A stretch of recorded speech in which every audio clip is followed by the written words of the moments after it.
Who do you believe?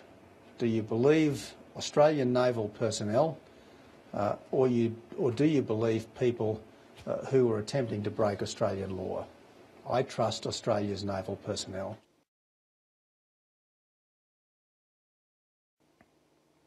Prime Minister Tony Abbott says asylum seekers who claim they were injured in an encounter with the Australian Navy were attempting to break Australian law.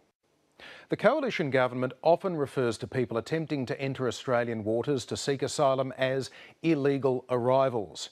It's a fine line. Under Australian law, people who enter Australian territory without a valid visa are described as unlawful, even though it hasn't been a criminal offence to arrive in Australia without a visa since the 1970s. Seeking asylum in a country that has signed the United Nations Refugee Convention, like Australia, is not illegal. Under the Convention, asylum seekers can't be penalised for illegal entry as long as they present themselves to authorities without delay and show good cause for their entry. A term like breaking the law is more appropriately applied to people who are committing a criminal offence. So Mr Abbott is incorrect when he says the asylum seekers were attempting to break Australian law. That's a fact check. More disturbingly, a number of children have been thrown overboard. Clearly planned and premeditated. I imagine the sorts of children who would be thrown would be those who could be readily lifted and tossed without any objection from them.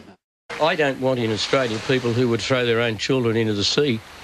I don't. There's something to me incompatible between somebody who claims to be a refugee and somebody who would throw their own child into the sea. It offends the natural instinct of protection.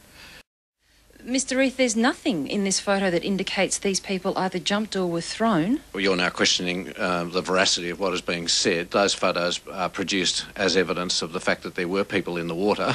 Now, you may want to question the veracity of reports from the Royal Australian Navy. I don't. That they've also got film. Someone has looked at it, and it is an absolute fact. Children were thrown into the water.